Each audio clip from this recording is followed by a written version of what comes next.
재밌게 보셨습니까? 네.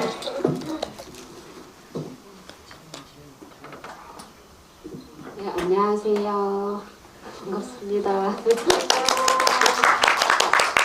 저는 너에게 가는 길을 연출하고 연문홍치마에서 활동하고 있는 변두리라고 합니다. 오늘 제가 모델을 진행하게 되었습니다. 잘 부탁드립니다.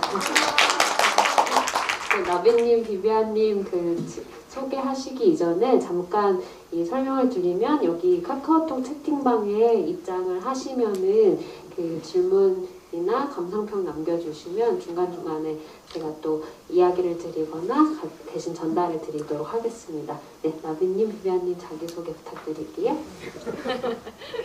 안녕하세요. 저는 성소수자 부모 모임에서 활동하고 있는 나비이고요. 제 아이는 바이젠더, 페노맨틱, 에이섹슈얼로서 트랜지션 마치고 현재 FTM 남성으로 살아가고 있는 요즘 연생약 알러지 때문에 머리를 삭발한 그런 아들을 두고 있는 나비입니다. 반갑습니다. 안녕하세요. 저는 올해 27살이 됐더라고요. 우리 아들이 한 살 더 먹었고 27살 게이 아들을 둔 엄마 비비안이고요. 지금 GV가 저희가 작년에 50번 했고 이게 52번째 GV 네 와주신 여러분들 너무 감사하고 저희가 사실 이 영화가 조금 안 하고 있는 가운데 이게 뜬금없이 열리는 GV여서 많은 분들이 안 오시면 어떡하나 오는 동안 10명도 안 오셨으면 어떡하나 되게 걱정했는데 많은 분들이 좌석을 채워주셔서 너무너무 감사드립니다. 역시 하나도 어색하지 않으십니다. 저희가 진짜 오랜만에 그 아트나인에서 GV를 하는데 진짜 많은 관객분들이 여기 자리해주고 계셔서 들어오면서 되게 깜짝 놀란 것 같아요. 그래서 이제 함께 뭐 이야기하고 싶은 내용이나 감상평 같은 거 계속 이제 이렇게 올려주시면 저희가 간간히 답변 드리면 될 것 같고 나비님, 비비안님께 먼저 이제 질문을 좀 드리겠습니다. 요즘에 이제 저희가 개봉을 하면서 막 엄청 바쁜 한두 달을 보냈었잖아요. 거의 막 하루에 막 4건씩 막 스케줄을 소화하기도 하고 또 막 택시 타고 막 이렇게 달려가지고 다음 건 막 스케줄하고 아이돌 스케줄을 거의 소화하듯이 막 두 분이서 이제 아이돌 데뷔했다고 이렇게 좋아하셨던 지난달이 생각나는데 요즘에 약간 그것이 뜸해서 약간 서운하다 이런 얘기를 하시곤 하는데 네, 요즘 좀 어떠신지. 네. 저는 여러분들이 상상하시는 대로 굉장히 공허한 나날을 보내고 있습니다. 아니 저도 제가 이렇게 될 줄 몰랐죠. 근데 작년에 사실 12월 말까지 엄청 스케줄이 많았고 어쨌든 저희를 보고자 하시는 분들이 너무 많아가지고 사실 인터뷰 요청도 많았고 해서 여기저기 엄청 바쁘게 다녔는데 그게 저는 되게 에너지를 많이 받는 일이었나 보더라고요. 그래서 1월이 돼서 갑자기 제가 또 휴직을 했거든요. 1, 2월에. 그래서 갑자기 집에 가만히 있으니까 굉장히 공허하고 이래서 연예인들이 우울증 걸리나 보다. 약간 배우놀이를 하면서 배우놀이를 안 할 때는 이렇게 우울할 수 있구나. 그래서 감독님을 쫄라서 다음 작품을 또 해야 되나. 근데 요즘 이제 간간히 GV가 잡히고 인터뷰 요청도 간간히 이제 요즘 외국에서 인터뷰 요청이 와서 저희가 내일 모레는 또 프랑스 AFP 통신하고 또 영상 인터뷰를 또 하기로 돼 있고 뭐 이런 것들이 일주일에 한두 개씩 그래도 잡혀가지고 조금 공허함에서 벗어나고 있습니다. 우리 나비님도 바탕화면? 비비안님 바탕화면입니다. 저는 잘라내고 본인만.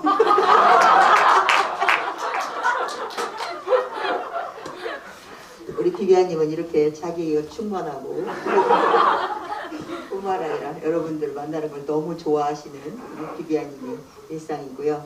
저는 11월, 12월 열심히 저기를 했고 또 신년을 맞이해서 이러저러한 저의 생업에 관련된 이슈가 있어서 그 이슈 때문에 또 집회도 하고 또 이슈 때문에 또 계속 인터뷰하고 이러고 지내느라고 다른 류의 또 인터뷰를 하느라고 저는 덜 공허합니다. 그래서 여러분들 보니까 정말 새롭게 또 그쪽의 인터뷰와는 다르게 여러분들 만나니까 정말 또 새롭게 반갑네요. 반갑습니다. 그리고 제가 앞에 안내를 못 드렸는데 오늘 이제 질문에 채택되신 분들께 그 굿즈 3가지를 드릴 수 있다라고 해서 이제 책도 있고요. 그 다음에 이제 이런 뒤에 이렇게 하는 이제 플래그, 퀴어 플래그들을 이제 드릴 수도 있고 여러 가지가 있으니까 네, 질문을 열심히 해주시면 감사하겠습니다. 네, 먼저 이제 질문 들어온 거 가벼운 재밌는 질문부터. 옹님께서 심통이 나이와 매력 궁금해요 라고 했는데 심통이가 아니고 신통인데 네, 심통이 네, 말씀해 주시면 감사하겠습니다.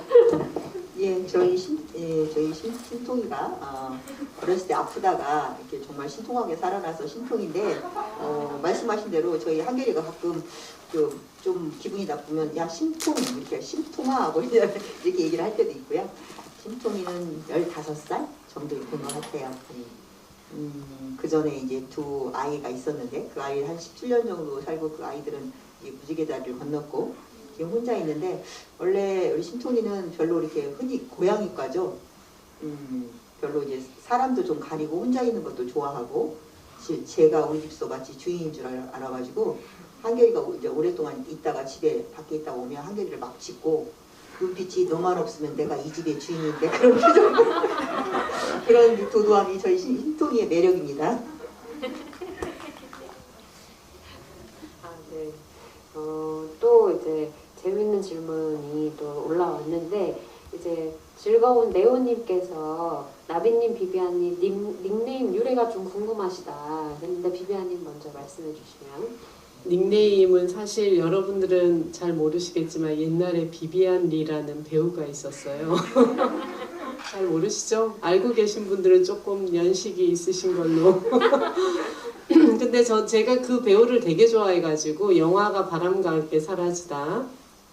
그래서 그냥 비비안을 어떤 사이트에서 뭐 닉네임을 정하라고 하면 그냥 비비안을 썼었는데 성소수자 부모 모임에 이제 처음 갔더니 저는 아무 준비도 없이 갔는데 자기소개를 하면서 영화에서처럼 제가 개 하면서 울고 이제 정신을 차렸더니 자꾸 닉네임을 정하라는 거예요. 근데 거기서는 본명으로 쓰질 않더라고요. 근데 저는 그때는 이유를 몰랐는데 나중에 이제 제가 다니면서 보니까 본명을 쓰는 게 불편하신 분들이 더 많아서 오히려 다 같이 그냥 닉네임으로 하는 게 서로 편하게 또 혹은 그 성소수자 부모 모임에서는 사실 부모도 오고 당사자도 오기 때문에 닉네임으로 이렇게 부르면 조금 평등한 관계로 대화를 할 수 있는 그런 게 있거든요. 그래서 너무 갑자기 정하라고 하니까 제가 준비도 없이 그래서 그냥 튀어나온 게 비비안이었는데 이게 이렇게 널리 불릴 줄 알았으면 좀 더 예쁜 배우 이름을 할 걸 그랬습니다. 비비안이는 바람과 함께 사라지다라는 정말 영화계에서 유명한 영화의 주인공이고 정말 그 배우가 좀 멋진 배우였거든요. 누가 봐도. 그래서 저도 첫 부모 모임 갔을 때 비비안님이라고 닉네임을 하길래 틀림없이 그 비비안이를 했겠구나 라는 생각을 했었고요. 저는 원래 제 닉네임은 나비의 꿈이에요. 제가 한참 장자에 관심이 있어서 좀 책을 보고 있었고 장자에서 나는 호접지몽 그것을 굉장히 인상 깊게 봐서 그거에 대해 생각할 때였는데 어딘가 단체를 갔는데 닉네임을 얘기하라고 그래서 나비의 꿈이라고 얘기를 했지만 다 잘리고 나비라고 불리고 있습니다. 네. 그럼 본격적으로 좀 영화에 대한 이야기를 해보고 싶은데요. 네, 제가 제 영화에 대해서 얘기하려니까 조금 민망해서 좀 설명해 주시면 좋을 것 같습니다. 아니 그거 전에 감독님한테 답할 기회를 드리도록 하죠. 감독님이 지금 사회를 보기 때문에 본인 스스로 묻고 답할 수 없잖아요. 감독님은 어떤 연유로 이 영화를 시작하시게 되었는지 정말 알고 싶습니다. 저는 이제 처음에는 그런 고민이 있었어요. 부모라는 존재도 성장할 수 있을까라는 저의 내적인 질문이 좀 있었던 것 같아요. 근데 부모님들과 항상 이렇게 마주할 때마다 저의 세계를 설명하는 것이 되게 어려웠었고, 그것을 이제 설명하기까지 되게 많은 절차들이 필요하다. 그리고 굳이 그거를 부모에게 설명해야 되나? 여러 가지 질문들이 있는 상황 속에서 부모와 어떤 접점이 생기거나 나의 일상을 설명해야 할 때 그런 것들이 되게 불편하다. 그리고 그냥 어느 정도 나의 세계를 모르고 그냥 지내게 해도 되는 거 아닌가? 이런 고민들이 있다가, 그래도 내가 부모와 어떤 부분에 있어서 계속 소통을 하고 싶다고 한다면 용기를 내보고 싶은데 그게 가능할까 과연? 이런 질문이 저한테 좀 있었던 것 같아요. 근데 그러던 차에 어쨌든 그 부모 모임의 부모님들을 만나게 되었고, 제가 활동하고 있는 곳이 이제 연보농치마라는 단체인데, 그때 저희가 계속 성소수자 당사자들에 관한 영화를 좀 만들어 왔어요. 근데 그 한 4년 전쯤에 이제 성소수자 부모 모임에서 좀 본격적으로 활동을 시작하신다라고 저희에게 얘기를 주셨고, 그래서 홍보 영상을 좀 만들고 싶다라고 얘기를 주셨을 때, 그때 저도 가서 부모님들을 만나 뵙게 됐었고, 그때 부모님들이 자기 고민을 말씀해 주시는 것들이 굉장히 마음에 와닿았던 것들이 많았던 것 같아요. 그래서 한편으로는 나의 아이에게 내가 어떤 혐오의 말들을 그냥 일상적으로 했던 것은 아닐까, 이런 고민도 있으셨고, 그런 것과 또 한편으로는 나는 그럼 어떻게 이제 세상과 다시 관계 맺고 살아가야 하지? 이런 질문들도 되게 많았고, 아이에게 커밍아웃을 받았을 뿐인데 나의 그 지구가 이렇게 뒤집혀지는 내가 살아왔던 세상이 완전히 이렇게 뒤집혀지는 그런 경험들을 하게 되는 이유는 또 뭘까? 이런 것들이 되게 궁금했었고 고민스러워 하시는 그 모습들을 보면서 이 이야기를 담아보면 굉장히 좋겠다. 그리고 내가 갖고 있는 어떤 질문에 대한 답변도 얻을 수 있지 않을까? 그렇게 고민을 했었고, 그때 이제 쯤 지나서 나비님과 비비안님과 함께 또 이렇게 되게 두 분이 열심히 활동을 하고 계셨기 때문에 생애사 인터뷰를 하러 두 분 이렇게 찾아갔었어요. 근데 그때 제가 두 분한테 반했죠.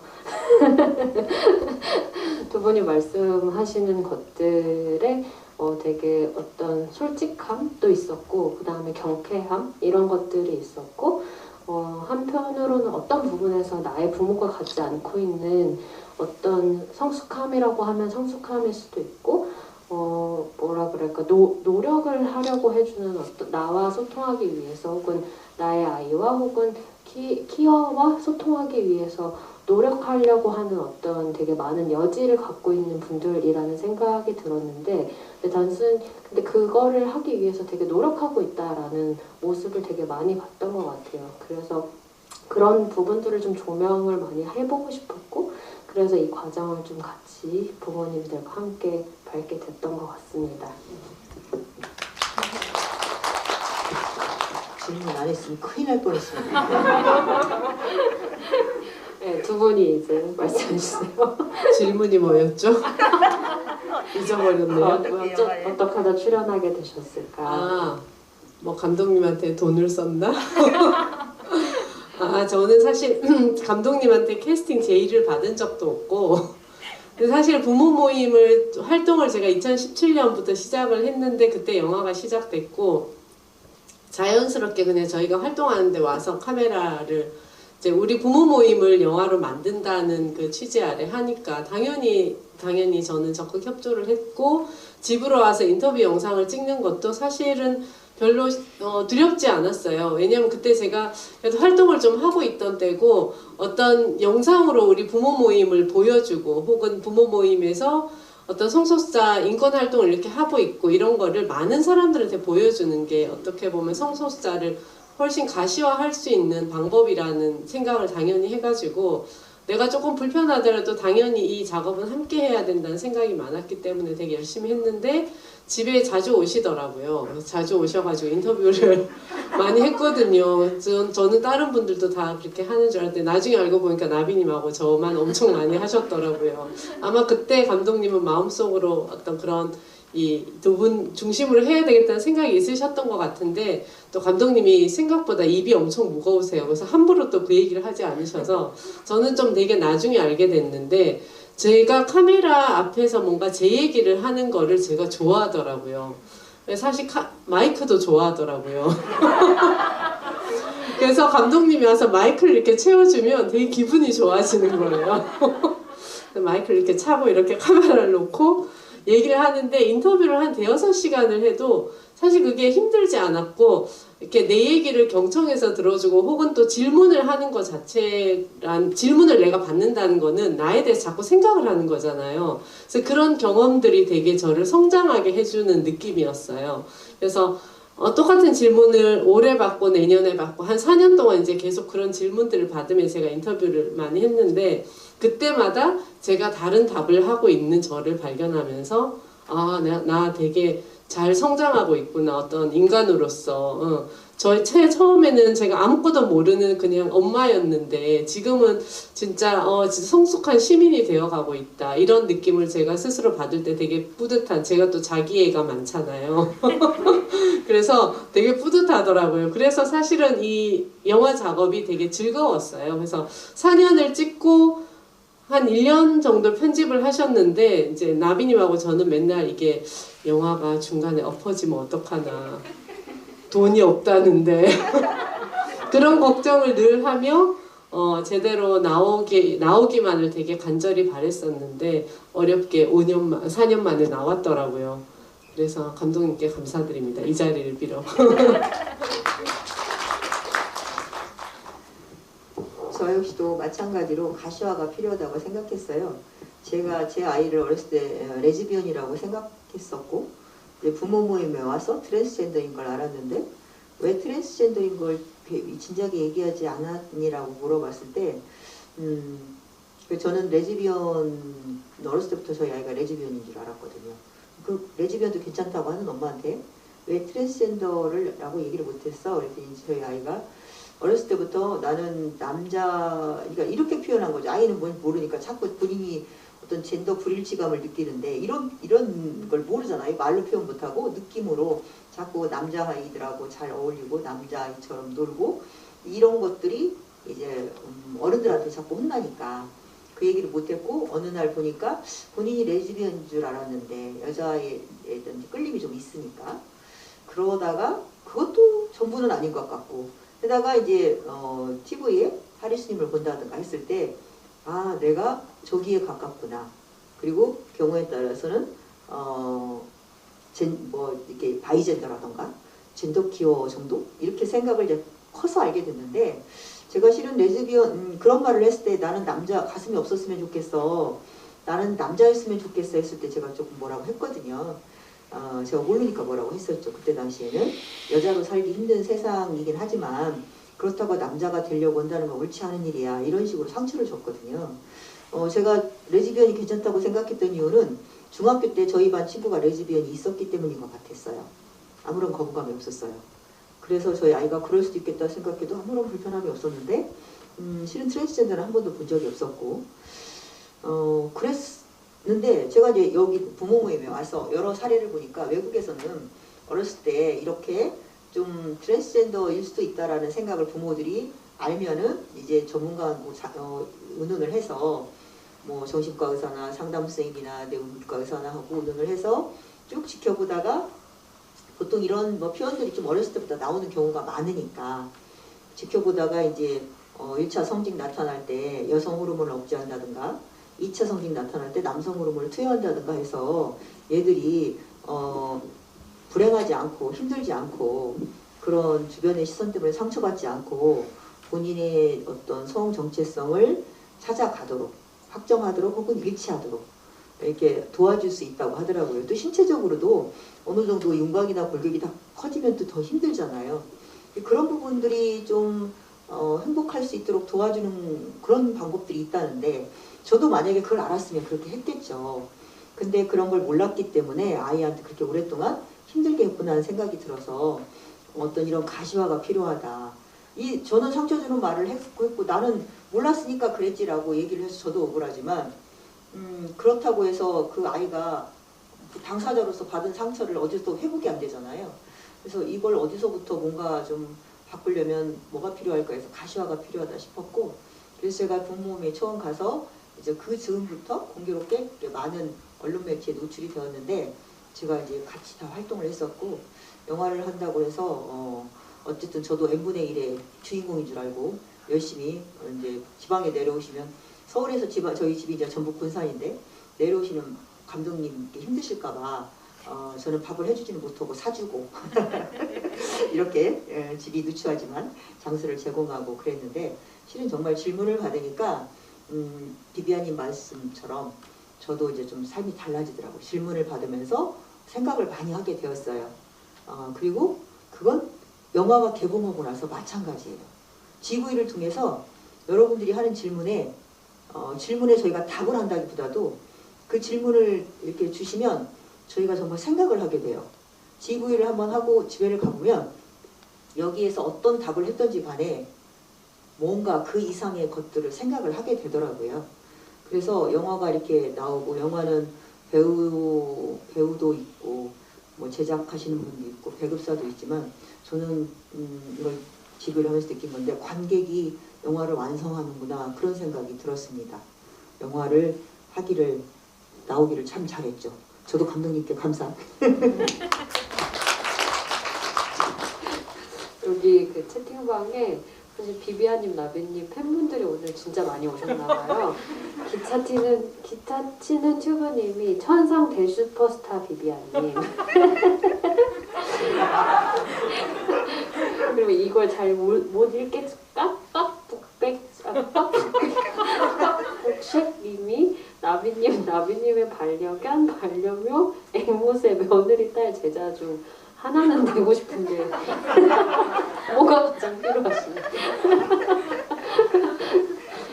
뭐 필요하신가요, 나비님? 요즘 제가 특친들하고 한 번씩 이렇게 만나요. 오프라인에서. 정말 재밌기도 하고 행복하기도 하고 좋더라고요. 저희 친구가 되어주시면 좋겠습니다. 질문이 들어온 게 하나가 있는데, 기타 치는 튜브님께서 이제 나비님, 비비아님을 비롯한 성소수자 부모님들도 자녀들의 커밍아웃을 했을 때 그리고 사실을 받아들일 때 그런 과정을 겪으며 혹시 본인의 부모님이 생각나진 않으셨냐, 이런 질문을 주신 것 같아요. 그래서 이게 사실은 이제 부모님들도 어떻게 보면 성소수자 부모라는 정체성을 갖게 되면서 나의 커밍아웃 혹은 나의 가족에게 얼만큼 어떻게 알릴지, 나의 사회적 관계망에서 어떻게 이야기할지, 이런 고민들을 하시게 되잖아요. 그것에 대한 이야기를 좀 해주시면 좋을 것 같아요. 커밍아웃을 받고 나니까 제일 첫 번째 든 생각은 저도 그거였어요. 아무에게도 말을 못하겠다. 근데 그게 이제 성소수자 당사자들이 내가 좀 다름을 느낄 때 그게 느끼는 고립감이잖아요. 외로움이고. 그리고 나서 이제 제가 생각해보니까 그게 이제 제가 그 느낌 자체는 내가 함께 아이가 나한테 나오고 싶어서, 벽장 속에서 나오고 싶어서 손을 내밀었는데 내가 그 손을 잡고 나오지 못하고 같이 들어가는 격이 되는 거죠. 같이 벽장 속에 갇히는 건데, 사실 그런 느낌이 드니까 되게 두려웠어요. 나도 이렇게 고립되고 외롭나? 되게 앞으로 힘들겠다. 말을 못하니까. 그랬었는데 그 고립감을 이제 아이가 어쨌든 너무 외로워서 부모에게 도움을 요청했을 때 내가 손을 잡고 이 벽장 문을 열고 나와야 되잖아요. 왜냐면 혼자 나올 힘이 없으니까 부모한테 도움을 요청했겠죠. 그때 내가 힘을 내고 벽장 문을 열고 같이 나와야 되겠다는 생각을 했기 때문에, 저는 어쨌든 나이가 조금 더 많고 경험치가 많았기 때문에 이 외로움이나 고립감은 되게 사람을 힘들게 하는 거야 라는 걸 알고 있었죠. 예. 그래서 나올 수 있었고, 그 과정에서 사실 부모 모임에 나간 거는 정말 신의 한 수였죠. 제가 혼자서는 할 수 없었어요. 예. 근데 예준이가 저를 올바른 방향으로 데리고 가줬죠. 이 방향으로 가야 엄마 나갈 수 있어. 이거잖아요. 사실 문이 어디나 있지는 않으니까 벽장 속에서 엄마 이쪽이 문이야.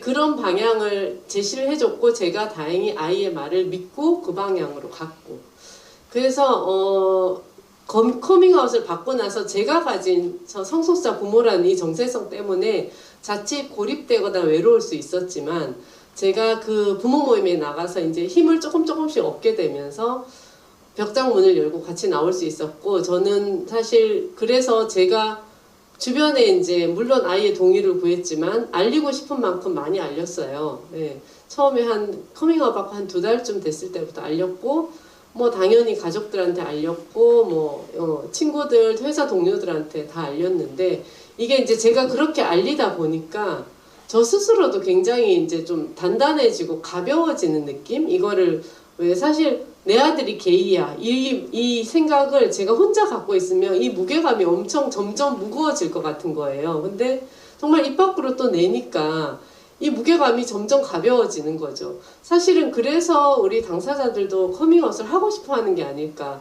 이거를 계속 내가 혼자 갖고 있으면 점점 무거워지는 이 마음 때문에 누군가한테는 얘기하고 싶고 근데 그 누군가가 부모님이 사실은 제일 자주 보고 가깝고 하니까 내 마음에도 내가 부모님한테 뭔가 얘기를 했을 때 더 도움받을 가능성도 크고 이런 것 때문에 기대를 하고 하는 거니까 그래서 그렇게 하다 보니까 제 스스로가 굉장히 그래 처음엔 제가 게이란 말도 못했잖아요. 그거는 제가 게이에 대한 굉장히 안 좋은 저 편견을 갖고 있었겠죠. 나비님이 그 지난번에도 얘기했는데 난 왜 한 번도 게이일 거라 상상을 못했을까 그랬더니 좋은 거면 했겠지. 우리 아들 서울대 갈지도 몰라. 우리 아들 의사 될지도 몰라. 이런 부분 상상했겠지. 안 좋으니까 안 했겠지. 이렇게 팩폭을 하시더라고요. 근데 진짜 뼈 때리는 말이었어요. 아 그렇구나. 나 그래서 상상을 안 했구나. 그래서 어쨌든 그 게이라는 말이 가지는 어떤 그 저한테 제가 갖고 있는 편견이 없어지니까 그 말이 너무 자연스럽게 나오고 심지어 요즘은 게이예요 이러면서 막 웃잖아요. 그러니까 이렇게 되더라고요. 그래서 되게 신기한 경험을 하면서 제가 또 이렇게 주변에 커밍아웃을 많이 하니까 예준이도 예전보다는 훨씬 더 자기도 더 가벼워지는 엄마 아빠가 정말 아무렇지도 않게 혹은 심지어 이렇게 인권활동까지 해줄 줄은 자기는 몰랐다. 이건 너무 기대 이상이라 굉장히 감사하고 그거에 반해서 다른 곳에 가서 내가 어떤 차별이나 혐오를 당해도 난 아무렇지 않다. 왜냐하면 엄마 아빠가 응원해준 힘이 훨씬 크기 때문에 예. 그래서 얘기를 하다 보니까 좀 산으로 갔네요. 그래서 사실 저는 커밍아웃을 뭔가 준비하시거나 혹은 나의 정체성 때문에 힘들고 혼자 고립감을 느끼시는 분들에게 정말 뭐 커밍아웃을 꼭 해라가 아니라 부모님한테 하기 힘들면 그냥 친한 친구에게도 얘기를 해보시는 게 훨씬 아니면 글을 써볼까요? 글을 써보기도 하고 뭔가 나 안에서부터 좀 밖으로 내보내는 걸 하시면 조금 더 가벼워지고 부모님한테 커밍아웃을 준비하면서 절대 죄책감으로 시작하지는 않으셨으면 좋겠어요. 부모님을 한테 죄책감으로 시작하면 이게 이제 부모님의 어떤 평화를 깬다. 우리 부모님이 지금 굉장히 힘드신 상태인데 내가 뭔가 얘기를 해서 더 힘들어지고 쓰러지거나 죽거나 뭐 몸져 누우시진 않을까 그런 생각 많이 하시잖아요. 절대 그런 부모님 없는 걸로 저는 제가 본 부모님은 아무도 쓰러지지 않았어요. 그러니까 그런 죄책감은 진짜 가지시지 마시고 좀 가벼운 마음으로 사실 부모에게 얘기를 안 해도 되는 거죠. 근데 내가 하고 싶다면 난 게이야. 혹은 나는 뭐 트랜스젠더야. 근데 물론 트랜스젠더는 부모님의 도움 받을 일이 많으니까 조금 더 부모님을 좀 이해시키려고 노력은 좀 해야 되겠지만 어쨌든 뭔가 죄책감을 가지지 말라는 거죠. 부모님이 받아들이고 안 받아들이고는 그냥 그 부모님의 몫인 것 같아요. 그분이 어떤 인생을 살아오셨는지 그거는 내가 해결해 줄 부분은 아니다. 예. 나는 말을 하고 싶으면 내가 말하고 싶은 때에 그냥 하면 된다.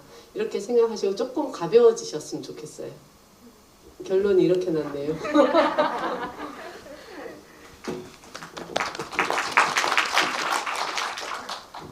네, 저도 저는 실은 저희 아이가 뭐 레즈비언이거나 트랜스젠더일 때 그 얘기를 듣고 사람들한테 이제 제 주변 사람들은 저희 아이가 레즈비언인지를 다 알고 있기 때문에 제가 막 얘기를 했기 때문에 그 전부터 우리 애가 말이야 알고 봤더니 레즈비언이 아니고 트랜스젠더래. 또 얘기를 하니까 또 그래? 막 사람들이 그러더라고요.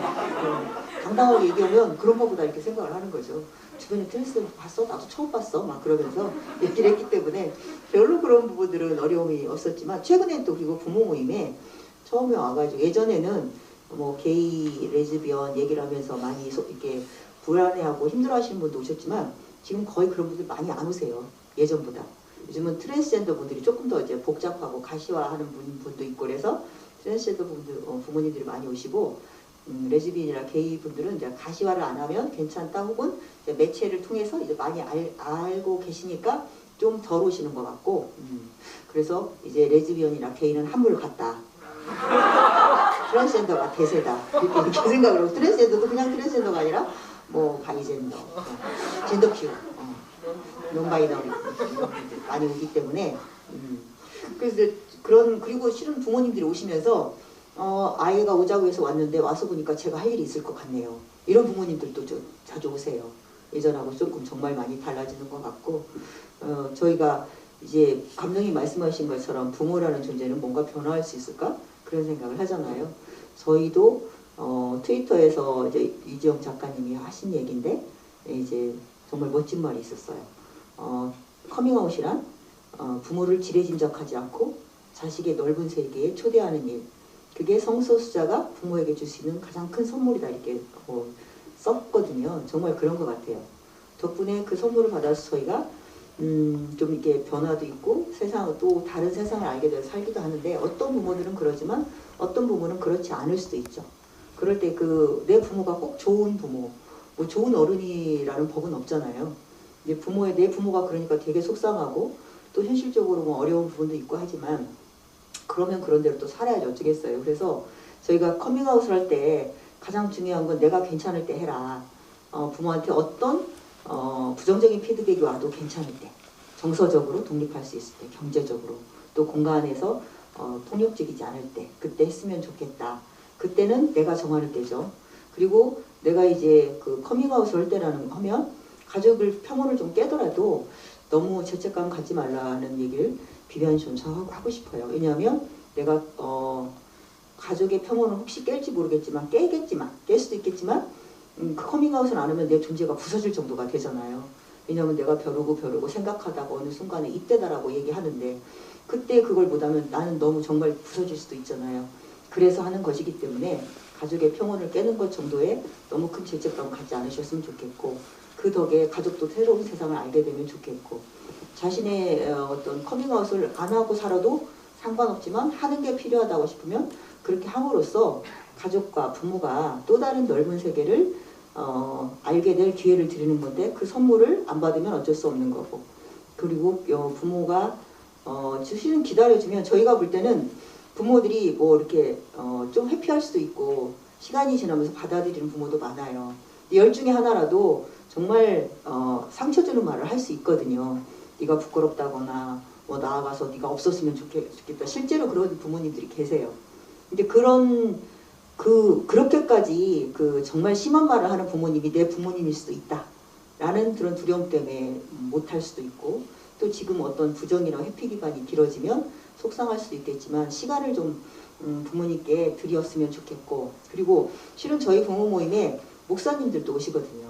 그분들도 정말 자식이 성소수자임을 알고 고민을 많이 하시고 기도로 막 이렇게 하시다가 오셨는데 그 부모 모임에 오신 그 성직자이신 분들도 결국은 이 자식이 나한테 온 것은 하나님의 뜻이고 내가 여태까지 알지 못했던 신의 뜻이지만 알아보려고 노력을 하시거든요.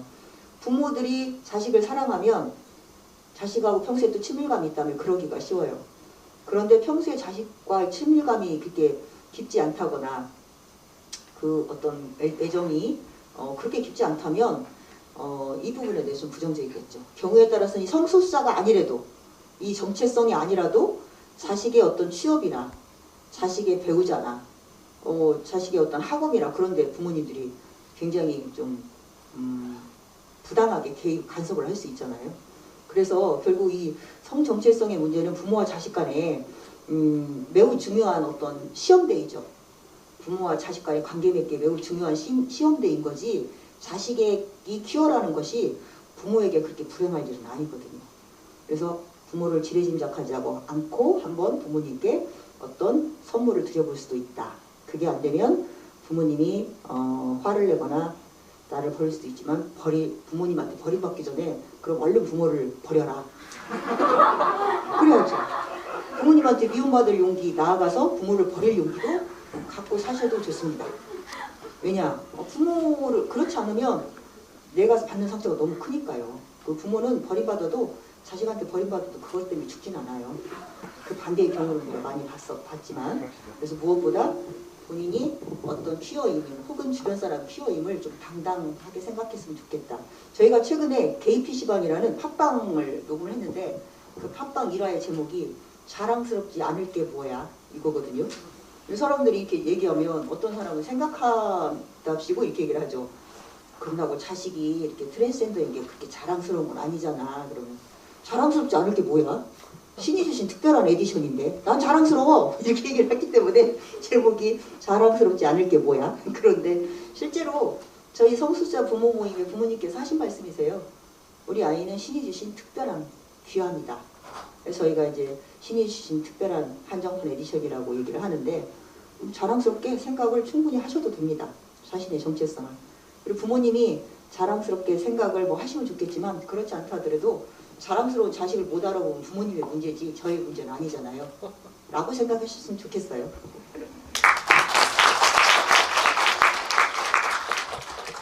알아보려고 많이 오시니까 언제든 신청하셔서 오시면 되고 저희가 상담도 뭐 이메일 상담이나 전화 상담도 다 해드리고 있으니까 컨택해 주시면 되고 저희가 커밍아웃 워크샵이라고 또 커밍아웃을 약간 준비하면서 시뮬레이션 해보는 그런 그 프로그램도 있거든요. 그래서 그것도 때 되면 한번 신청하셔서 해보시면 좋을 것 같아요. 네, 여러 가지 또 팬분들의 이야기가 올라오고 있습니다. 나비님 걸크러쉬. 네, 또 이렇게 이어서 이제 질문을 이제 이어가자면, 이건 아까와 이어지는 얘기일 수도 있는데요.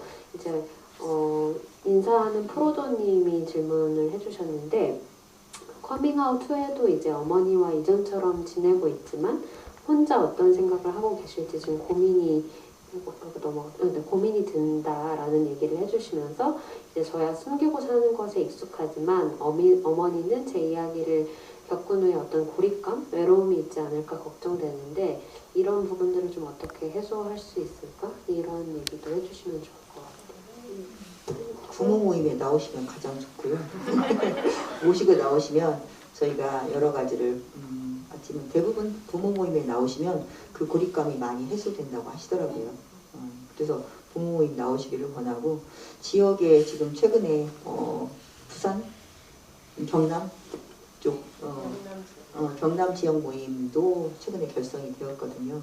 도움을 받으시거나 아니면 이제 실제 오시기 힘들면 전화로 이렇게 말씀을 해주시면 저희가 이제 비슷한 어떤 지향의 부모님을 이제 얘기를 할 수 있는 부모님을 소개를 해드리니까 그렇게 좀 도움을 받으셨으면 좋겠습니다.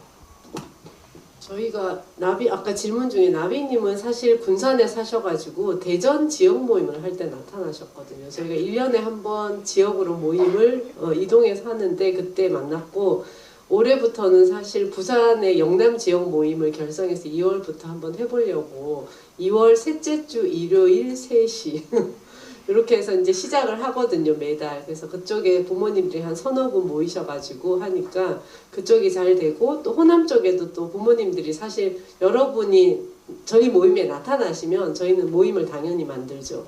근데 지금은 이제 한 분 정도밖에 없어가지고 아직 못 만들고 있는데 그렇게 이제 당사자들이 커밍아웃을 좀 더 많이 하고 부모님들이 뭔가 우리 모임을 더 찾게 되면 저희는 당연히 지역 모임을 더 많이 만들 수 있습니다.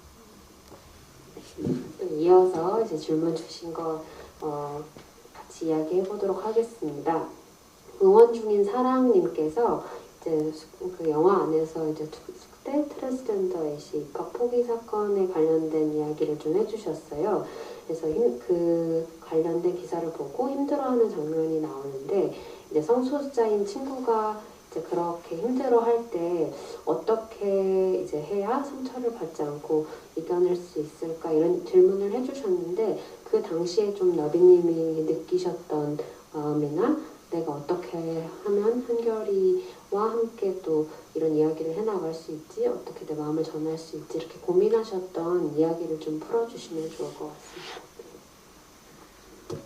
그런 친구한테 어떻게 위로를 할지 실제로 저도 당사자 친구한테 해본 적은 없지만 제 아이한테는 어쨌든 부모로서 실은 저희가 부모라는 얘기를 자꾸 하는 것이 가족주의 같아서 저희도 싹 편하지는 않아요. 꼭 어떤 혈연으로 이어진 부모만이 대단한 나의 어떤 지지자가 될 수 있는 것도 아니고 실제로 부모가 그렇지 못한 부모도 많고 부모나 혈연이 아니어도 그 이상의 삶의 응원자가 될 수 있는 건데 어쨌든 저는 가까이에서 저희 아이하고 한참 성별정정도 했고 수술도 했고 성별정정도 했고 그래서 모든 것이 해피해질 거라고 생각을 했는데 정작 세상이 그러니까 저희 아이가 그 이전보다 더 힘들게 정말 바닥으로 깊이 내려가는 걸 느껴서 절망을 저도 했어요. 여기서 뭘 더 할 수 있을까? 수술도 하고 성별정정도 하고 그리고 내가 열심히 싸우기도 하는데 세상이 이렇게 바뀌지 않는다면 나도 이렇게 무력감을 느끼는데 그것도 저쪽 편이 아니라 우리 편이라고 생각했던 일부 페미니스트들 사람이 약자라고 생각된다면 약자라는 그 감수성을 서로 공유할 수 있을 거라고 생각을 하잖아요. 그래서 서로 힘이 될 거라고 생각했던 우리 편이라고 생각했던 사람들이 그렇게 하니까 정말 제 발밑이 무너지고 어디를 지져도 이게 온전할까? 단단할까? 불안한 그런 느낌이 들었거든요. 그러니까 당사자들은 더 힘들었겠죠. 그런 마음을 제가 아무리 그 입장이 되어서 생각해보고 공감을 해도 그 이상의 힘들었겠다는 생각이 들었는데 결국 저는 그 사람은 아닌데 제가 할 수 있는 방법은 그 아이의 어떤 선택이든지 그 아이를 선택을 존중하는 것밖에 없다는 생각이 들었어요. 저희 아이에 대해서. 어떤 사람들은 그 제가 이제 스위스 전엄사 얘기를 했을 때 저의 절박한 심정을 이제 되돌아보니 정말 아이가 그런 선택을 하기를 바라는 부모가 어디 있겠습니까? 하지만 가장 중요한 건 상대의 존중을 어떤 최종 것은 상대가 어떤 선택을 해도 존중을 하는 거겠죠. 상대가 네가 잘했을 것이다, 못했을 것이다. 어떤 저의 생각을 내려놓고 그 자식이더라도 네가 어떤 선택을 하든 나는 너를 존중할게. 그런 마음이 그나마 아이한테 전달이 된 것 같았어요. 그래서 정말 그렇게 얘기하면 사람이 말이 그렇게 오면 그 말대로 뭐 어떤 정말 큰일이 일어날까 보다도 그때는 뭐 구체적으로는 생각을 안 했지만 네가 어떤 선택을 하든 나는 너를 존중할게. 너의 아픔과 너의 고통을 내가 다 어떻게 해도 너가 아니기 때문에 모르는데 그걸 감안을 하고 네가 어떤 선택을 하든 나는 너를 존중하고 받아들일게. 그런 마음이었던 것 같고 친구분이 그럴 때 도와줄 수 있는 건 글쎄요 뭐가 있을까요? 옆에서 물론 뭔가 도와주고 위로해주고 싶은 마음을 친구분도 잘 알겠지만 때에 따라서는 그게 그 친구에게 큰 도움이 안 됐다면 본인한테 또 상처가 될 수도 있겠죠. 조금 시간을 두고 기다려주고 그 친구에게 네가 어떤 사람이든 어떤 선택을 하든 나는 너의 선택을 존중할게. 그렇게 한다면 그 친구가 좀 위로가 될까요? 저한테도 여전히 질문이네. 저도 돌아가서 또 생각을 해볼게요. 여기 감독님이 답하셔야 되는 질문입니다. 다큐멘터리 특성상 예상치 못했던 사건이나 본래 기획에서 벗어나게 되는 부분들도 분명 있을 것 같은데 혹시 이번 촬영 중에 기억에 남는 일 있으실까요? 우주 최강 연분홍님께서 질문해 주셨습니다. 감사합니다.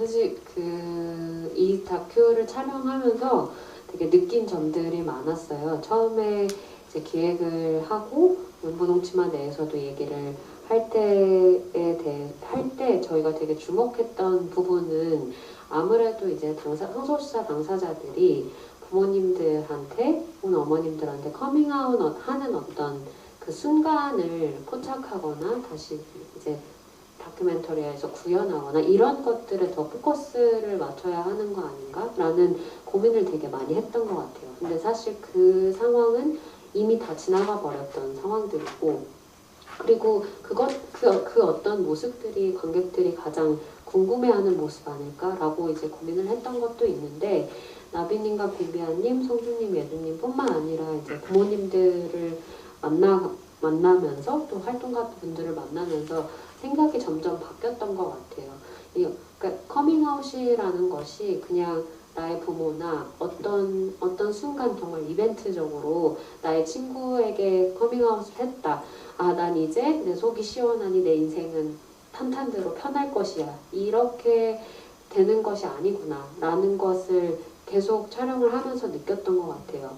여전히 성소수자들에게는 매일매일 커밍아웃 해야 하는 상황들이 나의 의지와 무관하게 생겨나고, 한결님 같은 경우는 어떻게 보면은 정말 계속 그 질문을 받는 위치에 있는 사람이었어요. 제가 한결님을 계속 찍고 있었을 때는 화장실을 당장 내가 나의 집을 나가서 화장실을 가야 할 때, 혹은 내가 병원에 갈 때 나를 계속 주민등록상으로 여성으로 되어 있는 나에 대해서 어떻게 또 설명을 해야 되지? 라는 이런 질문들, 원치 않게 계속 나에게 묻는 어떤 거기 여자 화장실인데요. 이런 식의 어떤 이야기들 속에서 정말 한결님이 말씀하셨던 것처럼 정말 유령같이 난 살고 있는 것 같다라는 얘기를 하셨을 때, 이것이 단순히 그냥 정말 나의 존재를 누군가에게 고백하거나 공표하는 커밍아웃만의 문제가 아니구나 라는 생각이 들었고,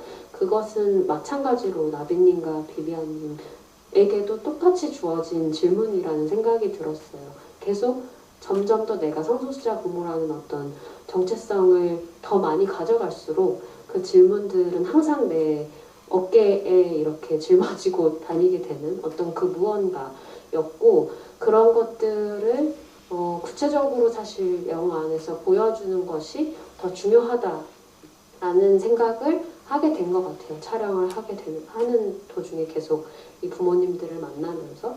그래서 사실은 정말 성소수자라는 존재가 정말 뜬구름 잡거나 정말 유니콘 같은 존재가 아니라 우리 삶에서 정말 구체적으로 이제 존재하고 있고 실체가 있는 것인데, 그것들을 관객들에게 어떻게 보여주고, 그들이 그래서 현실에서 정말 겪게 되는 어떤 어려움이나 그 다음에 소외된 지점들이 무엇인지를 같이 보고 관객분들도 함께 그것에 분명히 공감해 주실 수 있는 포인트가 있겠다라는 생각을 되게 많이 했던 것 같고, 그 부분에서 사실 주인공분들이 굉장히 과감한 그 용기를 내주셨던 부분들이 있었기 때문에 그런 이야기들을 좀 담아낼 수 있지 않았나라는 생각을 하고 있습니다. 저희가 얘기를 좀 하다 보니까 시간이 많이 흘러갔는데, 이제 나비님과 비비아님이 좀 해주고 싶은 말, 하고 싶은 말, 이런 얘기들을 좀 정리해서 말씀해 주셔도 좋을 것 같고, 홍이 얼마 안 남은 시점에서 사실 차별금지법이나 이제 동성 결혼이나 이런 문제들이 여전히 이제 존재하고 있잖아요. 그런 이야기들을 좀 같이 해주셔도 좋을 것 같습니다.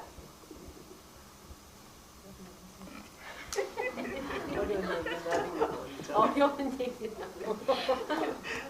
저희가 이렇게 하다 보니까 지금 차별금지법 얘기한 지가 한 15년째 돼가고 있죠. 저희 아들이 그러더라고요. 어렸을 때부터 차별금지법 제정은 나오는데 지금 나이가 지금 29이 됐는데도 아직까지 제정이 안 돼서 진짜 제정이 될까? 한 번도 저희 아들 입장에서는 뭔가 본인의 정말 삶과 직접적인 관련이 있는 법이 꼭 필요한 법이 바뀐 적이 없는 거예요. 아주 중요한 기초적인 법이. 그래서 힘들어 하더라고요. 그래서 저는 실은 제가 그동안에 이제 소방공무원 인권 관련 일을 하다가 현재 소방공무원 노조 위원장인데 굉장히 바뀌지 않을 것 같은 것들이 뭐 10년, 20년 지나서도 바뀌는 걸 이제 계속 노력을 하고 사람들이 이제 가만히 있지는 않죠. 바뀌는 걸 많이 봤기 때문에 저는 좀 그래도 어떻게든 바뀔 거야 라고 생각을 하지만 그런 걸 경험해 보지 못한 사람들 입장에 당연히 좌절감이나 무력감이 들게 되겠죠. 그렇지만 차별금지법이 지금 저희는 임계점에 다 왔다고 생각을 합니다. 처음에 말 났을 때는 뭐 되게 그랬었는데 지금은 국민의 88%가 찬성을 하는 법이고 뭐 아주 극악무도하게 저쪽에서 차별금지법을 반대하고 있지만은 그것은 오히려 그만큼 어떤 지점이 왔다라는 그런 반증이기도 한 것 같아요. 그래서 여러분들이 조금 더 그 부분에 무력감을 느끼기보다 힘을 좀 모아주셨으면 좋겠고, 그리고 미국 공영 라디오 방송 NPR에서 조사한 바에 따르면 그 악플을 다는 사람은 전체의 0.06%라고 해요. 1%도 안 되죠. 그런데 그 악플이 대중의 여론인 것처럼 느껴지는 것은 99%의 사람이 침묵하고 있기 때문에 그러거든요. 그래서 많은 사람들이 뭐 당사자든 LI든 양식 있는 시민이든 이 부분에 대해서 조금 더 한마디라도 말을 좀 보탰으면 좋겠고, 어떤 형태로든 좀 힘을 모았으면 좋겠습니다. 그렇다면 조금 더 갈 것 같고요. 세상이 뭐 계속 그런 사람들이 목소리를 높이게 들 수는 없고 어쨌든 바뀌잖아요. 조금씩 바뀌는 만큼. 그렇다고 저는 이렇게 생각을 해요. 우리가 개인이 세상을 바꿀 수는 없지만 제가 바뀐다면 그만큼은 세상이 바뀌거든요. 제가 먼저 어떤 부분에 당당하다면 뭐 키워든 비키워든 또 인권에 관해서 조금 더 관심을 갖고 거기에 대해서 목소리를 좀 내고, 이렇게 목소리를 내면 왜 그렇게 까칠해? 왜 그런 데 신경 써? 뭐 너 당사자야? 혹은 당사자 아니면 당사자 아닌 대로 왜 그렇게 신경을 써라고 하는 그런 무식한 사람들을 입을 찢어놓지는 못하겠지만 말을 못하게 여러 가지로 할 수 있는 방법이 있겠죠. 왜 이렇게 무식한 소리를 해? 이렇게 이런 식으로 라든가, 아니면 뭐 그렇게 사는 것이 보다는 이렇게 사는 게 좋지 않을까라고 번거롭고 힘들더라도 한마디씩 더 보태고 그러다 보면 그만큼은 세상이 바뀌었을 거다. 그리고 필요한 법이나, 또 법이 바뀐다고 전부는 아니잖아요. 문화적, 정서적인 부분들이 좀 바뀌어야 되잖아요. 그런 부분에 조금씩 힘을 보태주셨으면 좋겠고, 저희 제목이 너에게 가는 길이잖아요. 제목이 정말 성소수자인 내 자식에게 가는 길이기도 하고, 그 다음에 내 자식을 통해서 저희가 더 좋은 어른, 더 좋은 사람이 되는 저 자신에게 가는 길이기도 하고, 또 이런 마음으로 여러분과 함께 가자고 여러분께 권하면서 가는 길이기도 하거든요. 여러분도 그 길에 같이 해주시기를 부탁드립니다. 나비님 원래 이렇게 멋있는 얘기를 엄청 잘하시거든요. 그래서 어렵고 멋있는 얘기를 항상 나비님한테 시키고, 저는 가볍고 재밌는 얘기로 저희 영화는 사실 끝난 게 아닙니다. 아트나인에서 계속 GV를 만들어 나갈 거고, 여기 외에서도 혹시 GV를 원하시는 극장이 있으면 저희가 또 가고, 노원구 쪽에도 언제 한다고 하더라고요. 2월 달에. 그리고 단체 관람도 또 접수를 받고 있으니 단체 관람 많이 신청해 주시면 저희가 또 GV 하러 가고, 그래서 사실 계속 되고 있고, VOD도 나온 건 다 아시죠? 네. 제가 지금 보니까 여러 번 보러 와주신 팬분들 너무 감사드리고, 오늘 최장 13번 보신 분도 계시고, 저기, 네. 익숙한 천막농성에도 와주신 팬분도 계시고, 되게 여기 오면 되게 아는 친구들 만난 기분이어서 저는 진짜 GV를 즐기거든요. 그래서 많이 앞으로 보러 와주시고, 저희 너에게 가는 길, 사실 영화를 사실 한 번 보면 아시죠? 다 한 번 보면 큐어 영화지만, 두 번째 가족 영화, 세 번째 여성 영화, 네 번째 인생 영화. 4번 아직 못 만드신 분들은 꼭 4번 만들어서 인생 영화 한 편씩 다 가지시기 바라고, 와주셔서 너무너무 감사드립니다. 오늘 진짜 근데 눈빛과 이제 올라오는 글들을 보면 관객분들이 한두 번 보신 분들이 아닌 것 같아요. N차 관람이신 분들 한번 손 한 번만 들어봐 주실 수 있어요? 역시 감사합니다. 네, 오늘 또 이제 비비안님이 말씀해 주신 것처럼 저희 계속 GV 이어갈 테니 많은 관심 갖고 함께 해주시면 감사할 것 같고요. 많은 따뜻한 질문과 이야기 함께 나눠주셔서 감사합니다. 오늘 정말 즐거운 마음으로 함께 했고 또 따뜻하게 돌아가시길 바라겠습니다. 고맙습니다. 그리고 혹시 그 굿즈 관련해서 저희가 8분 지금 불러드리면 말씀해 주시면 나오면 될 것 같습니다.